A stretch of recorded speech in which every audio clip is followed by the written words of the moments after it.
Саламатсыздар ма, менің сүйікті көрермендерім, мен бүгін сіздерге осындай құлпынайлы бәліш дайындайтын боламын. Осындай болып шығады құлпынайлы бәлішім.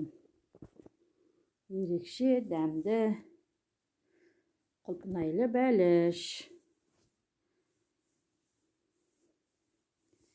Қазір құлпынайдың пісіп жатқан уақыты. Соған мен құлпынайды салып пісірдім.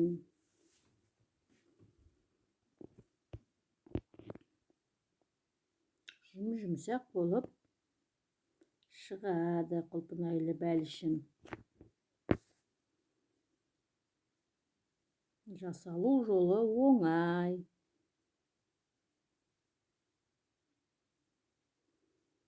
Оған керекті заттарым: ұн, 3 жұмыртқа, 100 грамм май, қаймақ, қант, жүгері крахмалы. Ұнымызға қантымызды саламыз. Тәттілігі өздеріңе қарайсыздар. Оған үй температурасында тұрған сармайды саламыз.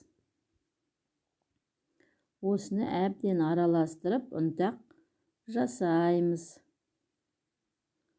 Қолымыздың көмегімен ұнтақ жасап аламыз. Разрыхитель қосып жіберемін кішкене. Міне ұнтақтап алдым. Енді осыған бір дана жұмыртқамды салам.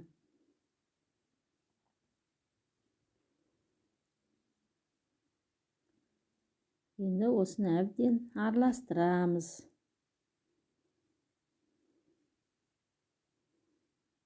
Мен бұған кішкене сүт қосып жібердім біріктіріп, қаймақтың орнына.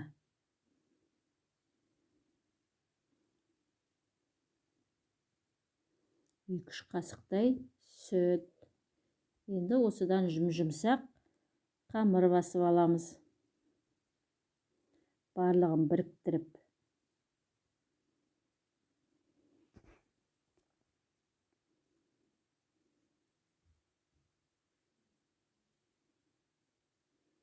Әбден осылай етіп барлығын біріктіріп аламыз, тап-таза қылдырып.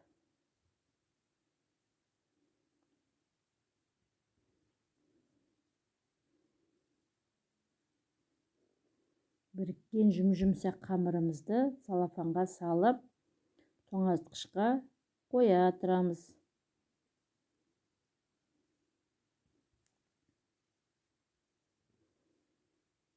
Менде барлығы бірікті.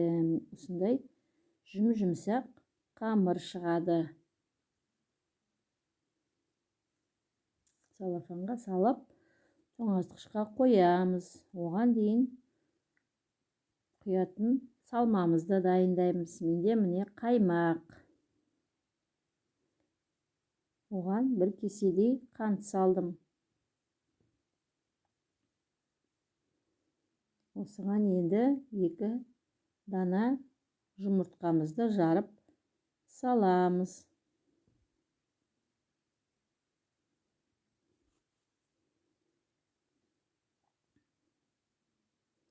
Араластырамыз жұмыртқамызды әбден.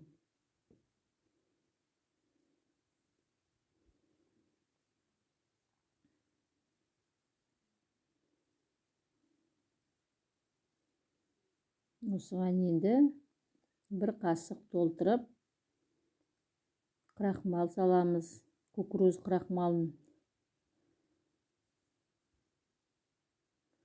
Оны енді әбден араластырамыз крахмалымызды әбден.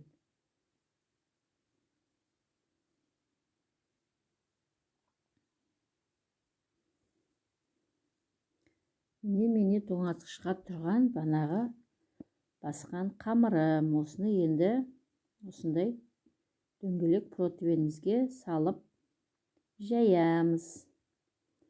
Жан-жағының бәріне жеткізіп, қолымыздың көмегімізбен осылай етіп барлығын біркелкі етіп жайып аламыз.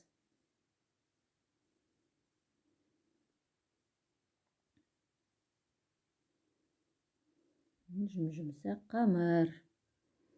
Жұмсақ болып піседі қазір. Оған дейін пешімізді қыздырып қоямыз. Міне жайып болды. Мен шаншқының көмегімен әр жерінен тесіп шығамыз.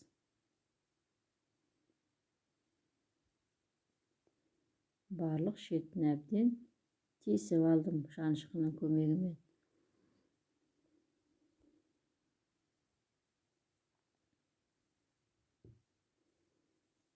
Енді осыған қаймағымызды құямыз, дайын болған салмамызды.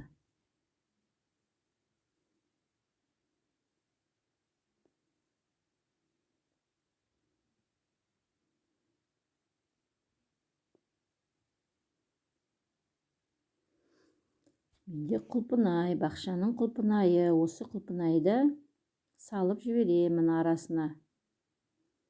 Керемет дәмді болып шығады.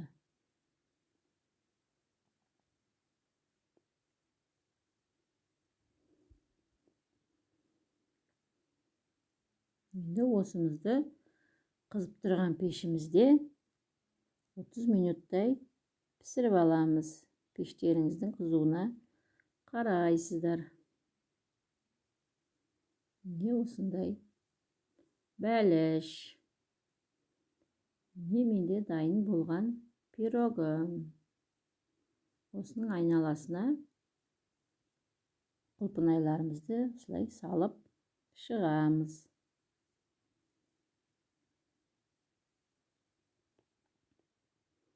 Міне осындай болып пісіп шығады бәлішіміз. Сіздер де осылай жасап көріңіздер.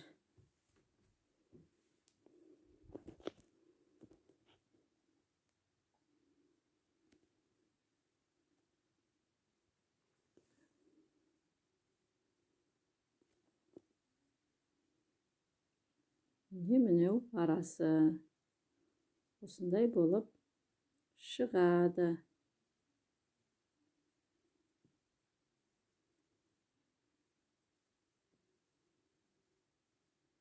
Менің каналыма тіркеліп, лайк басып, достарыңызбен бөлісуді ұмытпаңыздар. Сау болыңыздар. Ас болсын баршаға. Рахмет.